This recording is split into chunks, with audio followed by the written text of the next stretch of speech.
Muy bien, un capítulo más, como digo yo, muy buenas tardes, buenos días, buenas noches. Esto es Del Barrio a la Gloria, Sueños de Niñez, Carlos Valenzuela quien te habla. Por supuesto nuestro amigo Andrés Mejías, los Instagram por supuesto de las redes sociales que ya llevamos harto rodaje con 8 capítulos ya. ¿Cómo nos ha ido, Andrés? ¿Cómo estás tú hoy día? Tremendo, un placer estar contigo, como siempre, hablar del deporte que más nos gusta. Esa redondita que cuando está en el gramado nos da alegrías y tristezas. A nosotros que en 100 años nos costó harto, hoy en día la disfrutamos. Y qué mejor que estar acá con un tremendo invitado el día de hoy, Carlito. Sí, señor. Mira, yo la verdad de las cosas me gustaría aplaudir, pero lamentablemente por un tema técnico tenemos los micrófonos en la mano.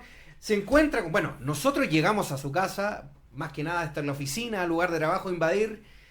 Señor Marcos Garrido, psicólogo deportivo. ¿Cómo estás, Marquito? Gusta saludarte. Bienvenido a nuestro programa. Muchas gracias a los dos por venir. Les agradezco muchísimo la invitación y espero que tengamos un lindo programa. No, un lindo programa siempre entretenido. Lo tratamos de hacer lúdico para que no se latee, porque esa es la idea, informar a la gente de fútbol.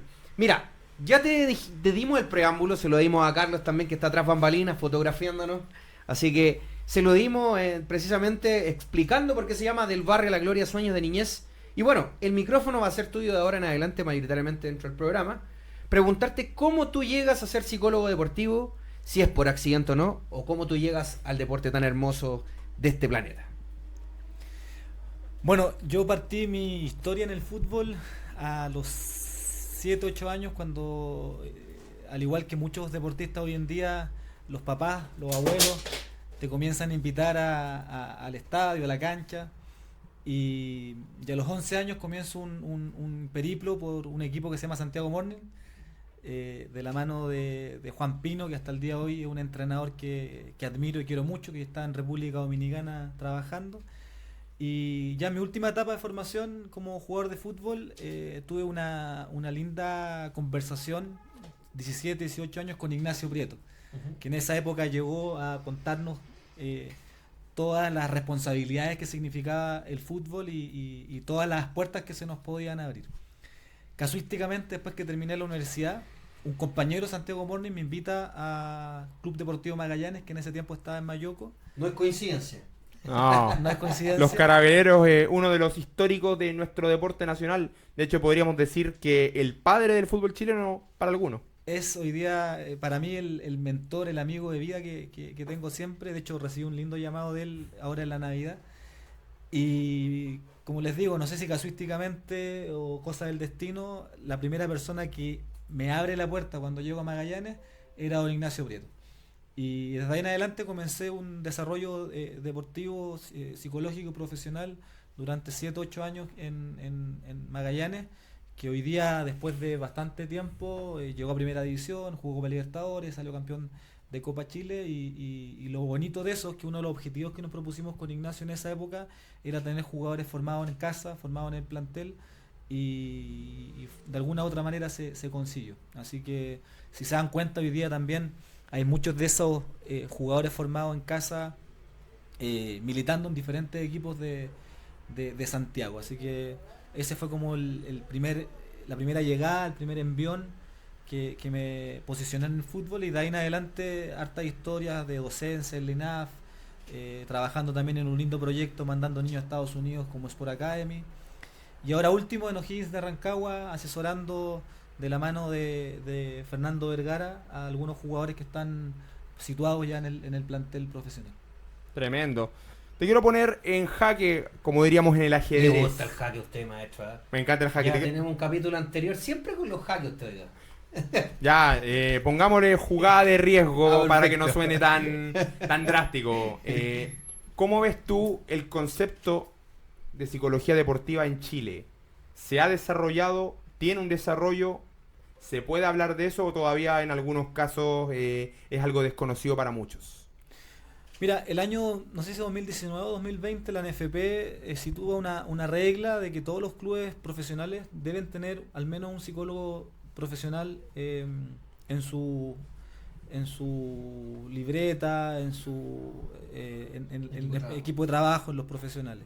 Y eso ya fue un tremendo desafío, un tremendo logro también, porque de alguna forma a nivel ANFP se visibiliza la responsabilidad de tener profesionales de la salud mental que no tan solo trabajen con el deportista, sino que adicionalmente trabajen con los equipos técnicos, que hoy día yo creo que esa es la gran tarea y la gran responsabilidad que existe en el fútbol.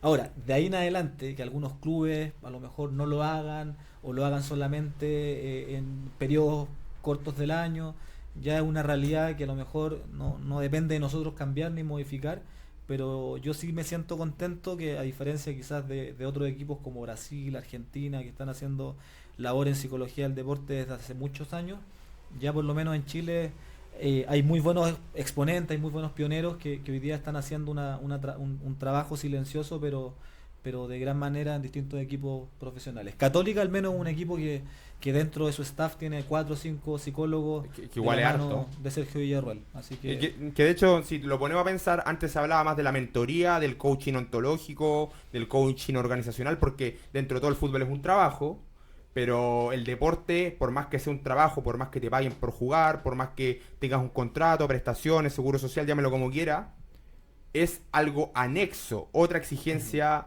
otro desgaste. Y para mí, si la mente no está sana en el fútbol, por más que tengas buena técnica, no puedes rendir. Exacto.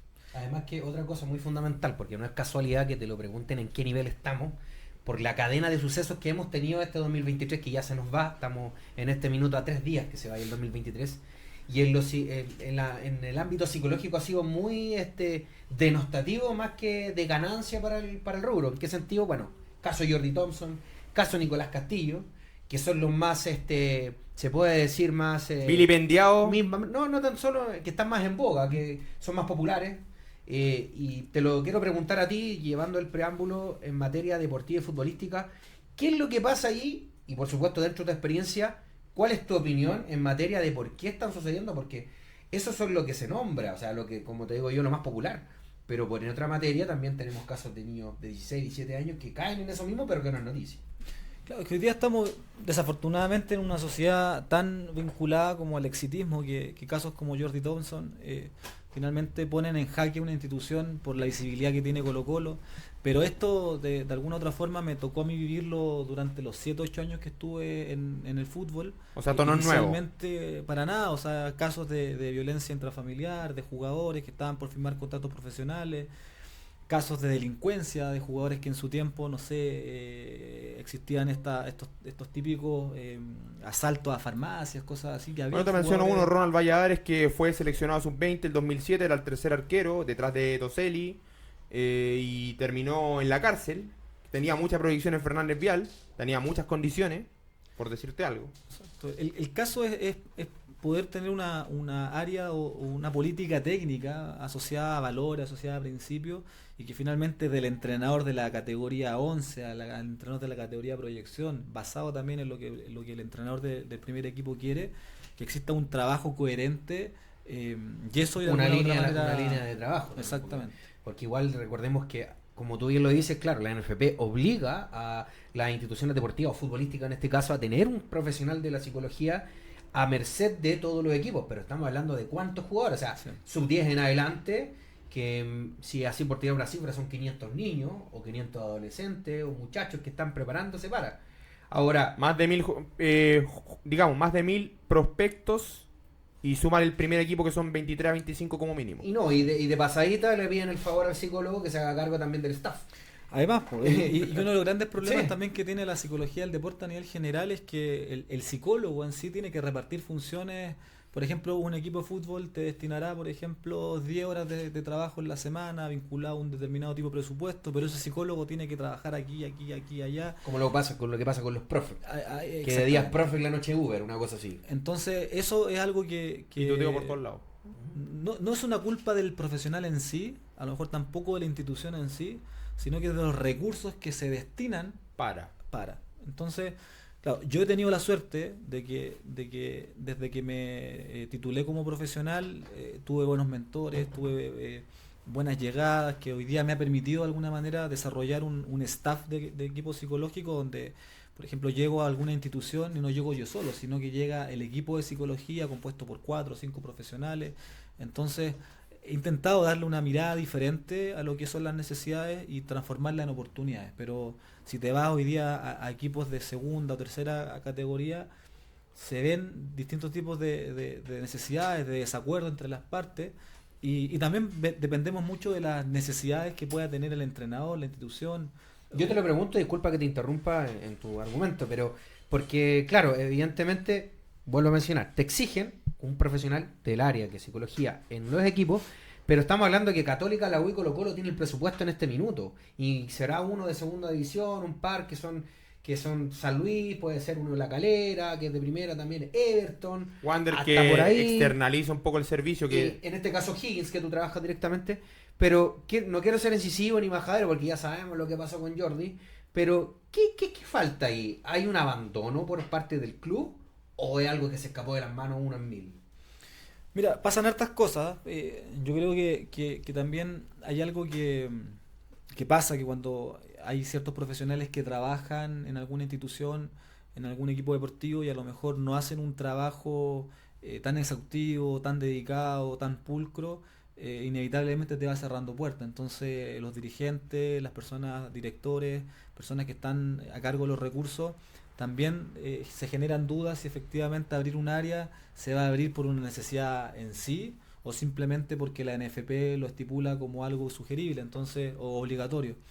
Entonces, es multifactorial. De repente sucede que psicólogos que trabajan en el deporte funcionan en el área clínica, en el área educacional, entonces no tienen la expertise, la capacitación.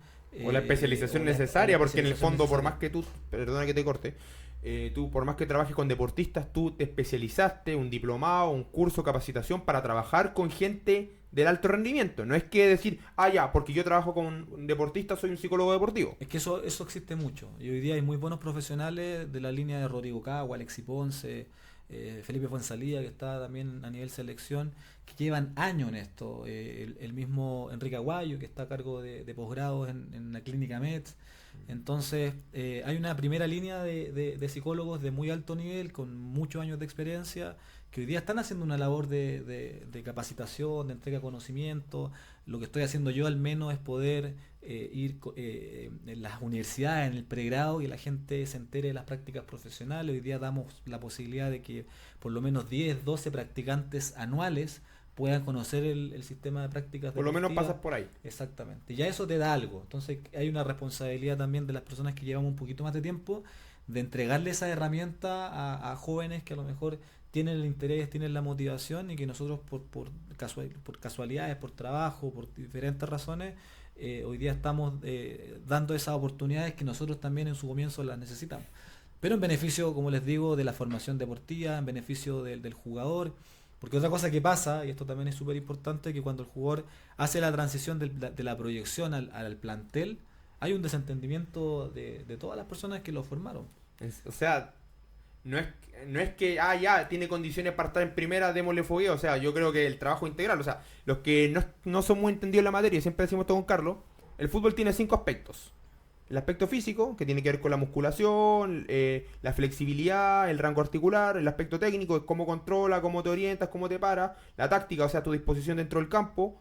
El reglamento, que es saber cómo se juega y cómo no se juega. Y la mentalidad, que es lo que muchos hablan. ¿Nos falta a nosotros en Chile mentalidad deportiva, o eso va a ir de la mano con la generación de la potenciación de la psicología deportiva en sí? Sí, o sea, que todos hablamos de la generación dorada, de las personas que hoy día dieron un salto de calidad importante en nuestro país. El otro día tuve la posibilidad de conocer a Nicolás Córdoba, de tener una conversación con él dentro de lo lindo que él ha hecho, que no han hecho quizás otros entrenadores, que es abrir su espacio para que la gente aprenda y conozca lo que es su metodología. Y él plantea la diferencia hoy día de Medel, de Alexis, que le ha tocado trabajar con ellos en su transición en el partido que se jugó con Ecuador, es que son jugadores que a lo mejor no saben hablar o comunicar con exactitud lo que están pensando, pero tienen una capacidad innata de entendimiento a nivel conceptual. Entonces tú le dices, ubícate de tal manera, párate de tal manera, ejecuta de tal manera, y lo hacen. O sea, tienen plasticidad táctica, pero no saben comunicarse con alguien nuevo, porque digamos, la base de la generación dorada, bueno, salvo Claudio Bravo, que no estuvo con ellos, pero ya venía del proceso anterior, que fue lo que fue quedando del desastroso proceso eliminatorio del 2006. Tenemos Gary Medel en la zona del bloque bajo, en la zona media Arturo Vidal. Y está hablando de la columna vertebral de la selección chilena. Claro, ellos tres se entienden. Y una vez que si ellos tres andan bien, los demás son un complemento.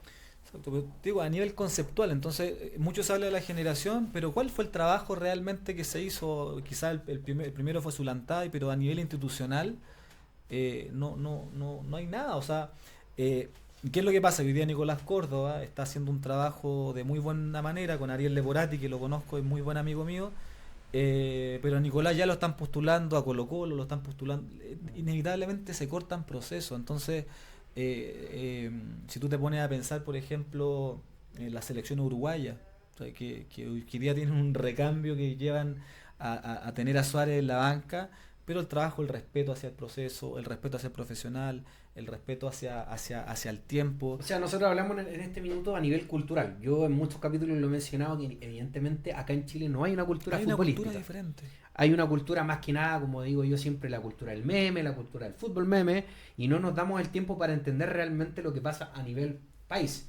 Porque Nicolás Córdoba, que tú ya lo mencionas, él dijo, y yo estuve muy de acuerdo cuando lo mencionó en ESPN, él dice que nosotros también tenemos que pensar dónde estamos posicionados en este minuto. Porque Chile en 10 años hizo lo que no hizo en 100 años de historia. Porque el fútbol no es solo ANFP, sino que más atrás hay decanos del fútbol chileno como los Wander, que tú también me contaste que habías pasado por ahí. Pero ¿a qué voy yo con esto? La perspectiva de dónde estamos nosotros como país también, porque fue un golpe de suerte contar con estos muchachos de la generación dorada.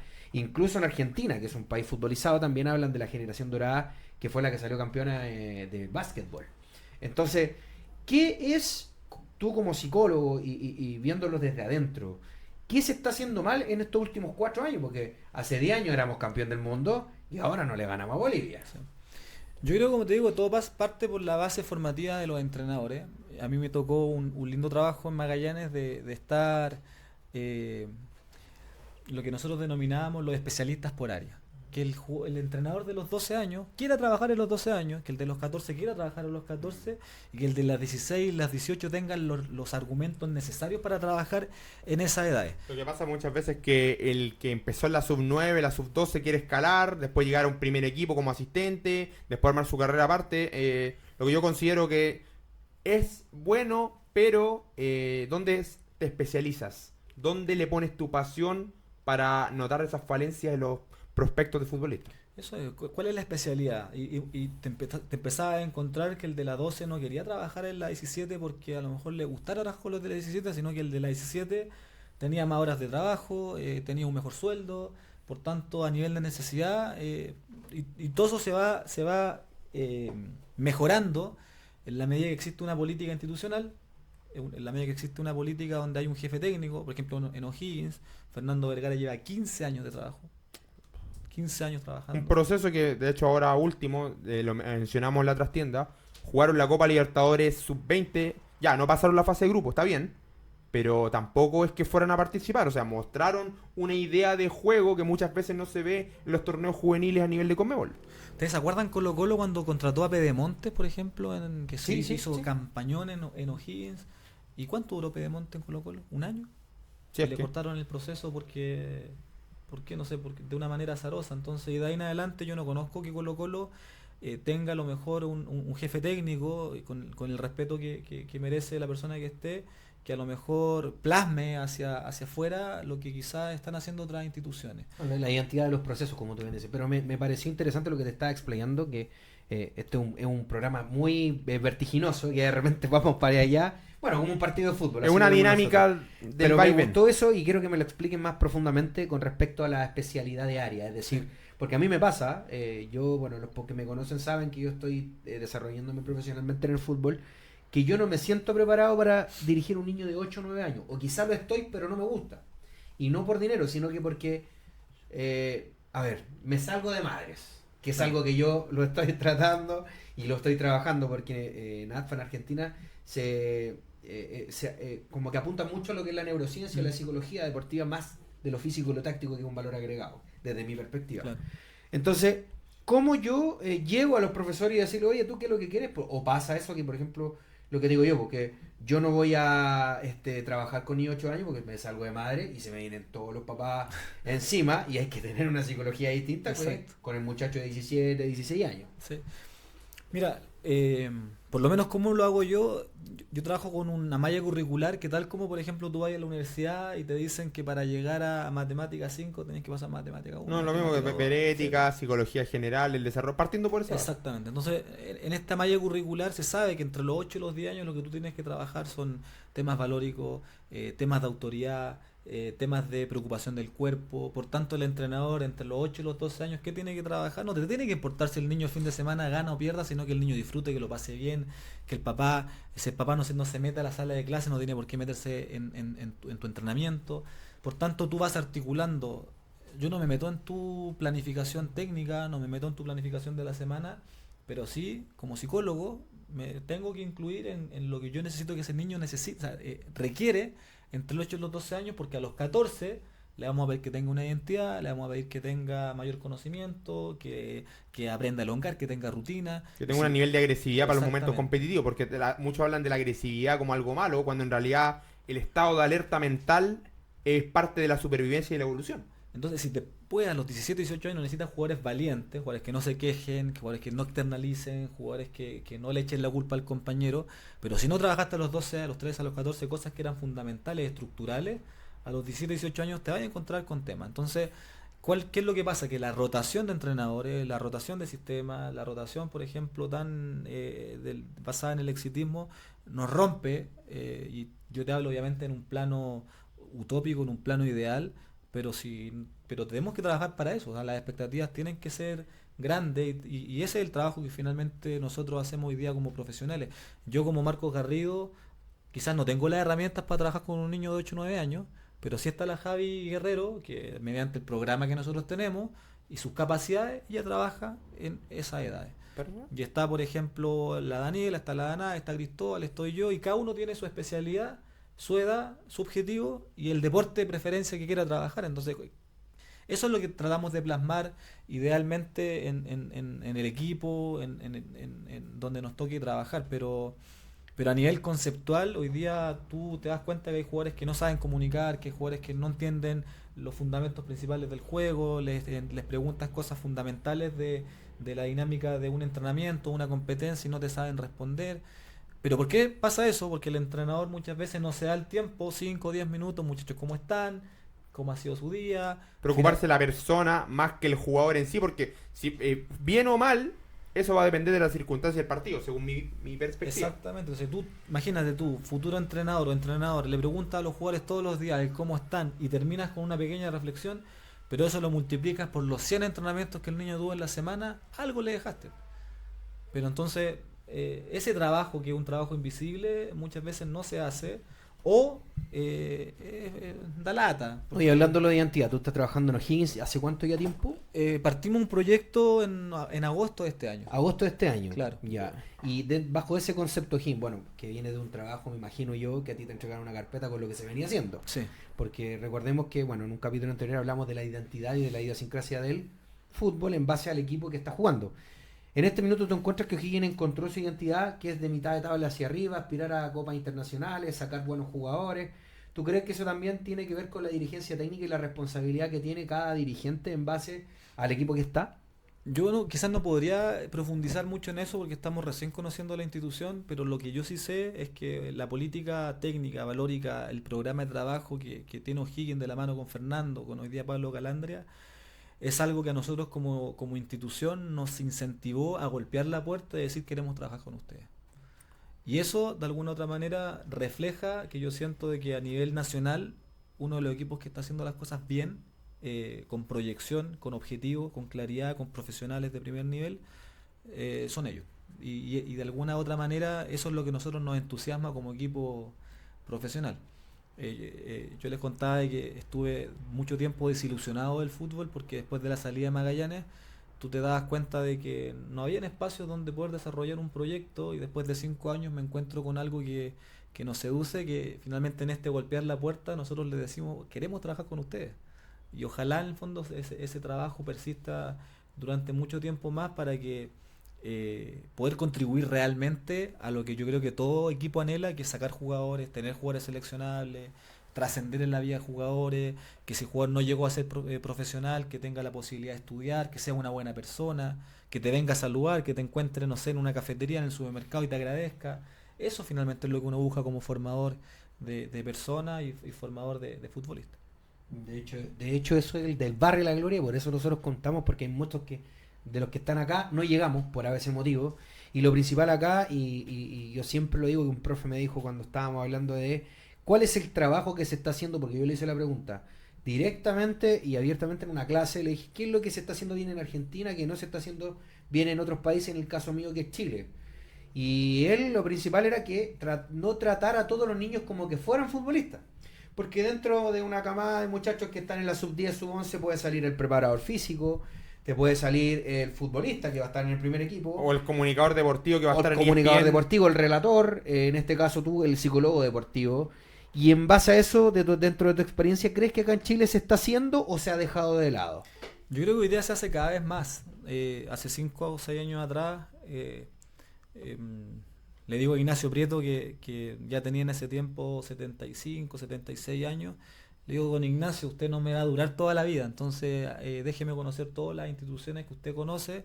Agarró el teléfono, llamó no sé cuántos clubes, todos nos abrieron las puertas, fuimos a la Universidad de Chile, a Colo Colo, a Wanderers, a Huachipato, a O'Higgins, y nos dimos cuenta que cada uno trabajaba en su metodología.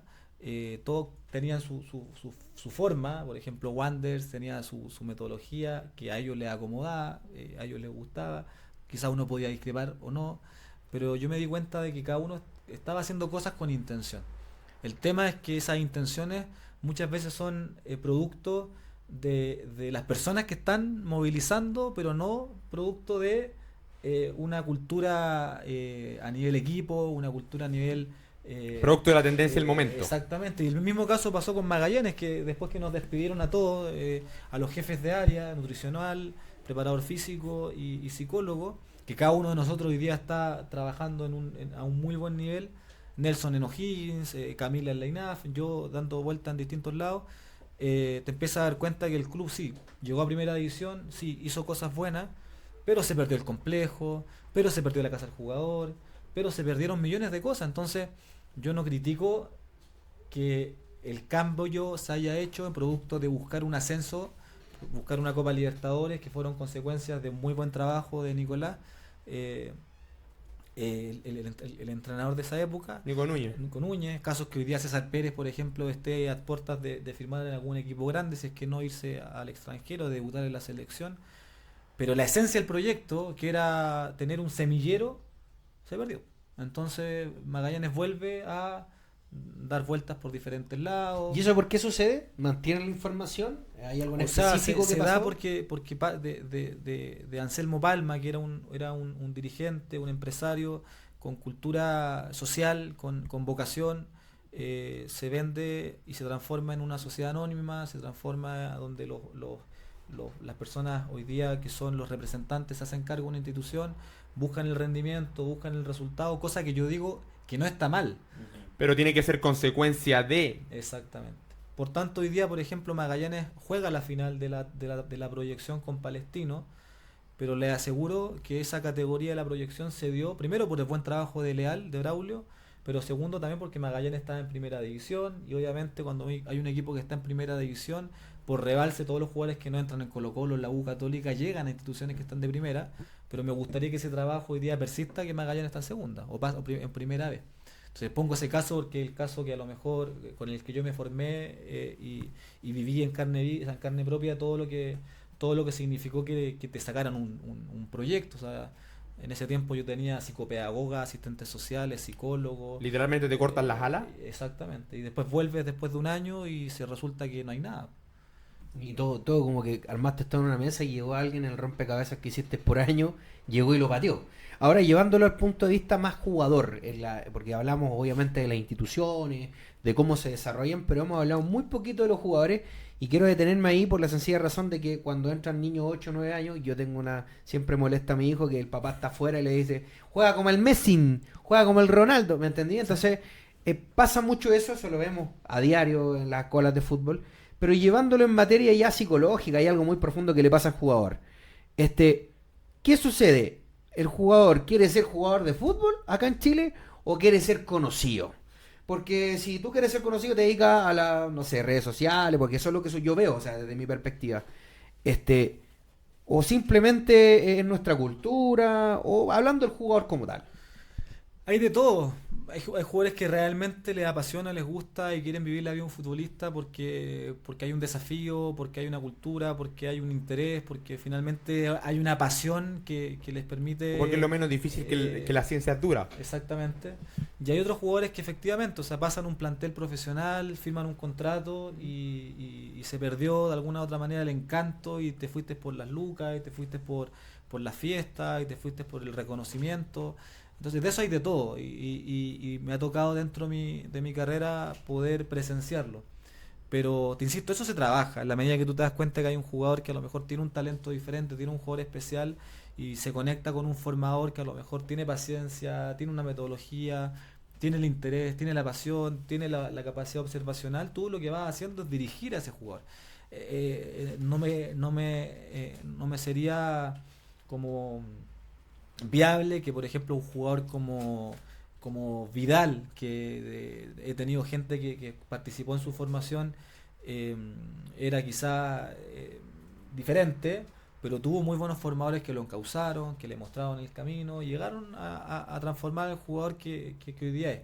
Que de ahí en adelante no podemos estar en todos los momentos del jugador, es una cosa diferente, pero te insisto, personalidades siempre van a haber, unas mejores, otras peores, otras que a lo mejor se focalizan en motivaciones internas, otras en focalizaciones externas, pero lo más importante es saber detectar cuál es el interés del jugador y tratar de encauzarlo de la mejor manera posible. ¿Tú crees que muchas veces, y esto es parte que se habla en otros países, en España, el padre le traspasa las frustraciones a su hijo como prospecto de futbolista en lugar de decirle, dedícate a esto para que veas la realidad y si quieres seguir yo te apoyo? Te pongo un caso que quizá no es directamente del fútbol, pero sí es del tenis, donde Dale, hay un entrenamiento en el que participo donde el jugador era zurdo y jugaba muy bien, la envolvía muy bien, jugaba perfecto, y de repente el entrenador le dice ya, vamos a remachar. Y le empieza a tirar las pelotas hacia arriba y veía que no le pegaba ni una, pero ni una. Y le dice, bueno, acércate, Benja, y a ver, le pasa la pelota de tenis, lánzame con la mano derecha. Y pasaba a la otra cancha. Ahora lánzame con la mano izquierda. Y la pelota caía, no sé, a 1,5 metros.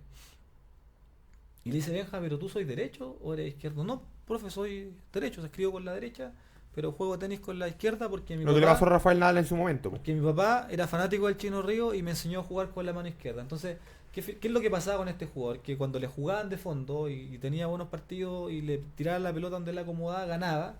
Pero el tenis o el fútbol o cualquier deporte es de momento, es de detalle. Y si lo traían a la red o lo hacían remachar, no tenía los ángulos porque su naturalidad era inclinarse o perfilarse para su lado derecho. La memoria muscular le llegaba ahí justo a la Exactamente. derecha. Entonces, de eso, a nivel de expectativas, tienes de todo. O sea, tienes papás que a lo mejor le traspasan la frustración a los niños. Entonces, los niños no tan solo cargan con sus expectativas, sino con una mochila tremenda.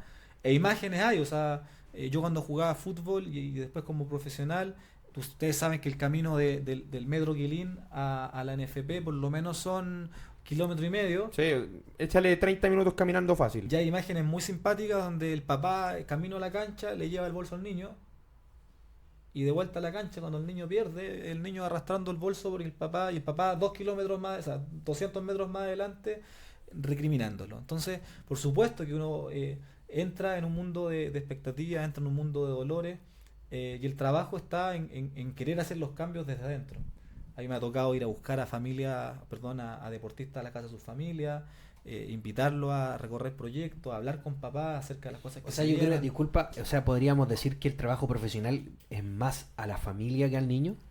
En una parte importante sí, porque ahí es donde en el fondo se inculcan los valores, se inculcan los principios. Porque es clave lo que estás diciendo, porque hoy en día muy poca gente lo sabe y en perspectiva del programa me gustaría ser súper responsable en decir, o sea, ojo más con el papá lo que le dice versus a lo que el niño cree.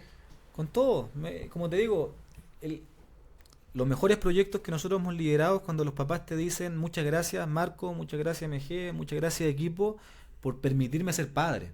Porque el rol del papá es ¿qué? Es querer, es regalonear, es guiar, es poner límites. Pero el padre no es entrenador. Pero no es meterte si el cabro le pega con la derecha, si desborda, no desborda, si marca, no marca, si se equivoca, no se equivoca. No todos somos el papá de las hermanas Williams. Eso es, pero ese es un caso entre cuántos. Claro, ¿Te fijáis? Es uno entre menos de... No sé, yo creo ¿De 1 millón? Es que yo creo que esa es la idiosincrasia de cada uno y acá en Chile estamos en deuda. Mira, te cuento, yo en un momento yo trabajé en la escuela de fútbol que ahora es la filial de Deportes de Mugo acá en Santiago.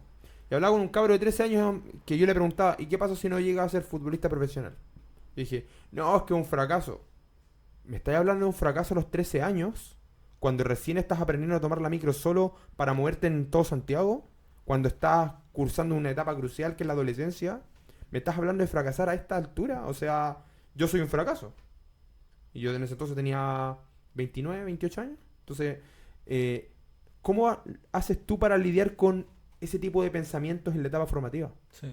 Bueno, nosotros ya después de casi 11 años trabajando hemos creado nuestro avatar del prospecto de padre ideal y el prospecto de deportista ideal y en esa suerte de ideal con el que nosotros vamos trabajando, primera entrevista le mostramos y nos damos cuenta, hacemos como un diagnóstico inicial, si podemos nosotros ser un agente de cambio real en la vida de los deportistas y en la vida de la familia y si lo logramos, fantástico, es remar todo hacia el mismo lado. Quizás cuando comencé en el mundo de la psicología sentía como este temor de que la gente te evaluara porque si ganábamos o perdíamos y te sentías un poco culpable porque el niño perdía, un poco culpable porque el papá te criticaba.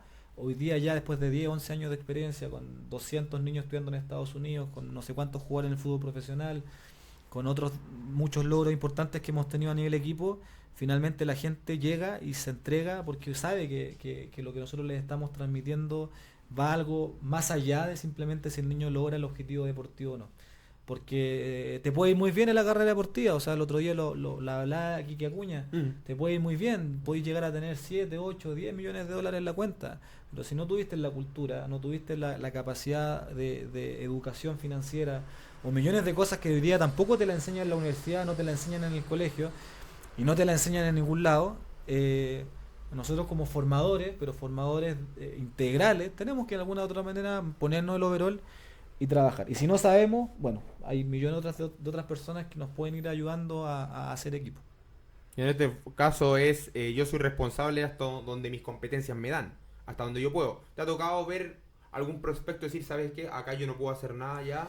Me pasa, a mí por ejemplo como psicólogo me da una flojera tener que enseñarle a los niños a visualizar, a respirar, a no sé, a cosas que yo creo que uno las puede trabajar de otra manera, uno entregando los fundamentos. Pero entiendo de que hoy día en el mundo del deporte es trascendental que los niños tengan su sistema de respiración, su rutina.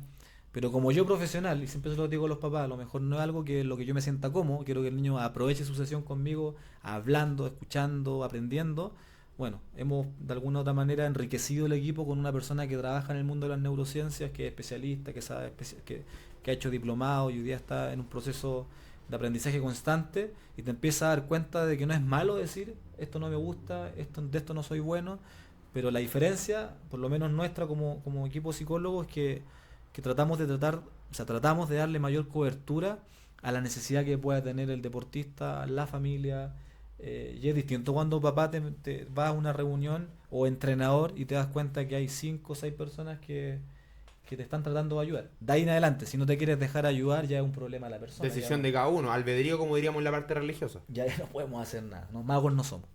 Exacto. Oye, llevándolo a un tema ya más dentro de la cancha, porque hemos hablado desde fuera, ¿crees tú que el fútbol chileno ha ido en decadencia en base a que nosotros no hemos podido procesar el tema de la individualidad versus el tema colectivo? Es decir, Córdoba en este minuto está haciendo un trabajo ya sea dentro y fuera de la cancha, tú me decías formativo, todo lo que tú quieras, pero también el fútbol va evolucionando. Antes se podía pegar chuleta en buen chileno, ahora ya no tanto, ahora hay VAR y ha ido también dando grandes pasos. ¿Tú crees que al chileno hoy en día sí, y soy súper majadero y me gusta hablar de esto, de la cultura futbolística que ¿Le gusta tenemos? ser majadero a usted? Sí, igual que usted. No, Ahora pero que nos llevamos bien. pimponeo en base a la consecuencia que tiene la alta velocidad de la evolución en el fútbol, ¿afecta también en lo que opina el chileno promedio? Es que lo que dice Nicolás, y a mí me encanta, la verdad, porque me encanta pegarme a ideas que me hacen sentido. Nicolás transmite de que tú tienes que tener un jugador que esté preparado, no tan solo para rendir en su equipo, sino que también para rendir en la selección y para rendir en día de mañana en el fútbol europeo, en el fútbol argentino o donde sea necesario. Pero hoy día, desafortunadamente, hay muchos entrenadores que te estructuran, por ejemplo, a jugar con línea 4, a jugar con 5 jugadores en el medio, y si el sistema cambia, el jugador no sabe La mal llamada polifuncionalidad. porque nadie le explicó. O la plasticidad táctica que vendría siendo el concepto en dato duro. Y porque nadie le explicó, porque nadie a lo mejor se dio el tiempo de decirle, mira, estas son las razones, vamos a jugar. Entonces, ¿qué es lo que transmite Nicolás? Yo lo que busco, no es que el jugador sepa jugar tan solo como me gusta jugar a mí, sino que sepa jugar en todas las líneas que corresponda, porque el día de mañana, ese jugador que jugó a lo mejor con línea de 3 y después le tocó jugar de lateral, lo tiene que hacer con la misma voluntad que lo hizo en la posición que le acomodaba, y así en el medio y así arriba. Entonces, bueno, yo creo que si se logra respetar un proceso, quien sea que lo lidere, posiblemente vamos a poder ver cuál es el resultado a 5 años, a 6 años. ¿Te ¿no? gusta Gareca como la opción? Creo que es una buena alternativa, a lo mejor de un entrenador que tiene prestigio, tiene reconocimiento, tiene logro. Si no me equivoco, llegó a Perú a un mundial después de harto A una tiempo. final de Copa América también. Exactamente, Nos pero dolió esa semifinal nosotros, sí, pero bueno. pero en mi caso, muy respetuoso de los procesos, siento que a pesar de que Berizzo no tuvo los resultados esperados, me gustaba mucho lo que se venía haciendo a nivel fútbol joven. Porque cuando uno tiene la posibilidad de conocer el trabajo tras bambalina, te empieza a dar cuenta que, claro, que él posiblemente no tuvo los resultados que nosotros como ¿Tú crees que como le jugó hinchas necesitábamos. una mala pasada a la prensa? Sí, y él también tiene una forma de ser que no he tenido la posibilidad de conocerlo, pero sí personas que han trabajado con él. Él es una persona que se preocupa mucho del espíritu, de lo que hay más allá, de lo que es la institución. Creo que hizo millones de arreglos en Juan Pinto Durán, donde no aparecieron en ningún lado. Pero fuera de eso, siento que la forma en cómo se terminan los procesos es la injusta. Y que ojalá Gareca llegue, que le vaya bien, que haga lo posible por sacar a esta nueva generación el resultado que nosotros esperamos. Pero básicamente el resultado no me importa si llegamos a un mundial o no, no es que no me importe, pero lo que me importa realmente es que hoy día jugadores que se están formando a los 6, 7, 8 años vean a su selección competir.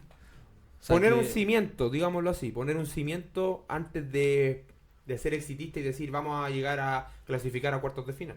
ver a sus jugadores competir. Yo cuando por ejemplo era chico y veía por ejemplo a Marcelo Sala, a Iván Zamorano, el Mundial del 98, yo veía gente con espíritu, gente que competía, después que quizás se congeló un poco eso en la medida del tiempo, llegó la generación dorada, pero te empiezas a dar cuenta de que en la formación, que a mí es lo que me encanta, se empieza a tener un aire diferente, comienza a sentir en el barrio, como lo dice el programa, haya una mística distinta, que hoy día yo siento que se ha perdido. Se ha perdido durante el tiempo, incluso yo quería ver en materia ya viéndolo en lo dirigencial. No muy lejos, al otro lado de la cordillera en Argentina, hace poquito ganó una elección Juan Román Riquelme en Boca Juniors, no sé si están muy Sí. al tanto de esto, y fue como netamente un 70-30 estar en contra de lo que son las sociedades anónimas deportivas, de lo que ha sucedido en Chile, y bueno, para qué decir Bolivia, que terminó en una batahola financiera que paró el campeonato. Ahora, hablamos del tema que es lo que le hace bien en términos de sociedad anónima al fútbol chileno. Pero también no crees tú que lo primordial acá es comprar barato, vender caro, y se ha perdido la mística del club. ¿Y por qué lo llevó a Argentina? Porque el mismo presidente hizo un decreto express para poder sacar a estos clubes que ya son de antaño, Boca Juniors, Banfield, historia, identidad, y más bien hacerlo ya como algo de comercio, o simplemente eso es un detalle, un valor agregado y depende de quién esté al mando de ese proceso. Yo creo que depende de quién está al mando. O sea, hoy día gana quizás Román. Vi unas declaraciones a Palermo donde él dice: me encantaría poder dirigir a Boca, pero entiendo que Boca está por sobre la relación que yo pueda tener con Juan Román, y decido a lo mejor bajarme o no ser opción, o capaz que nunca haya sido, pero ahí es donde tú te das cuenta que hay un tema cultural. Entonces yo creo que las personas que están al mando de las instituciones, al mando de las políticas técnicas, al mando de las tomas de decisiones, inevitablemente hay un rebalse hacia abajo. Entonces no tengo mucho conocimiento de lo que está pasando a nivel institucional en los equipos de Argentina, pero sí yo me doy cuenta de que por lo menos a nivel cultura el argentino muchas veces nos pasa por encima y nos gana básicamente por un tema actitudinal, porque en Chile tú te das cuenta, quienes que estamos constantemente en el fútbol formativo o joven, Talento hay, la típica que dicen. mucho. Y después se pierden porque nadie los encauzó, porque nadie los guió, porque no hay referentes de calidad, porque no hay personas que a lo mejor muestren algo distinto a nivel de una organización. Y bueno, eso ya es algo que, insisto, posiblemente nosotros como psicólogos no lo vamos a cambiar hoy día, pero no significa que no estemos con la motivación a tope a seguir trabajando todos los días en pro de esto. Exacto. Oye, ha sido una grata conversación, Marcos. Yo no sé si te queda algo en el tintero, Andrés. Yo creo que hemos tenido de verdad una conversación grata y completa. No, quiero Faltó el agradecer. puro mate, te digo al tiro. No, totalmente. Y una facturita, unas medias lunas, ahí algo para el cafecito. No, primero agradecerte personalmente por estar, porque insisto, ha sido una de las conversaciones que más he disfrutado. Hablar de el lado B del fútbol, lo que menciono yo, lo que no se habla en el programa el domingo, pero siento que es vital. La psicología en el deporte es vital, no solamente para verlo dentro de la cancha, sino en la vida. Marcos, antes de terminar este programa, quiero invitarte. El micrófono siempre es tuyo, los últimos 5 minutos del programa siempre es del invitado. MG Psicología Deportiva, Marcos Garrido. ¿En qué está en este minuto además de O'Higgins? Sí, bueno, MG Profesionales surge desde la intención o la motivación de trascender en la vida de las personas. Como les digo, me encanta el nombre del programa, porque yo soy del barrio, nací en Maipú, me crié en Cerrillo, en el colegio Honoriones. Aguante Maipú. Los tres somos de Maipú. Y de ahí en adelante yo veía que quería algo distinto, que quería tener una familia, que quería tener tenía propósitos, tenía sueños. Tuve la posibilidad de llegar a Magallanes, de trabajar en la INAF, de conocer a grandes referentes como Ignacio Prieto, Robinson Gamonal, que es un referente en el tenis. Por tanto, yo entiendo de que MG Profesional es eso, es trascendencia, es tratar de, no tratar, sino que es llegar a la vida de las personas y cambiar vidas, cambiar sistemas, pero en base a conceptos como la resiliencia, como la comunicación, como el cariño, como la pasión, como el optimismo, y ver en el error una tremenda oportunidad de desarrollo. Tuve la suerte, después de eso, de ir conociendo a gente en el equipo, la Dani López, Cristóbal Mancilla, Dana de Vega, Javiera Guerrero, que son hoy día embajadores de la psicología, que estamos distribuidos en diferentes lados, en Sport Academy, en la comuna de Las Condes, en O'Higgins de Rancagua, y estamos también ahí tramitando algunos proyectos que no quiero... Se vienen decirlo, cositas, como dicen por ahí. Cositas, pero Digamos nada para que no se mufe. Pero después de 10 años de trabajo, o 10 años de historia, y 10 años donde hemos tenido muy buenos resultados, muy lindas familias que nos han ido acompañando, creo y estoy seguro que los próximos 10 años, no sé si vamos a estar donde mismo o vamos a estar en otro lado, pero lo que sí sé es que vamos a estar trabajando con el mismo cariño y la misma voluntad de siempre. Y esperamos saber de ti en 10, 15 y que puedas trascender así como partiste del barrio y terminar en la gloria. No terminar, seguir en la gloria. Totalmente de acuerdo. Marcos Garrido, un gran capítulo en Del Barrio a la Gloria, Sueños de Niñez. Carlos Valenzuela, quien te habla, nuestro amigo Andrés Mejías, y por supuesto, Marquito, quiero agradecerte porque este capítulo de verdad ha sido más que completo. Los dejamos invitados a seguirnos en redes sociales, suscribirse a nuestro canal de YouTube y por supuesto MG Profesionales en Instagram, ¿está bien? MG Profesionales. Los dejamos invitados. Muchas gracias, Marcos. Nos vemos en un próximo capítulo Del Barrio a la Gloria, Sueños de Niñez. Del Barrio a la Gloria, Sueños de Niñez.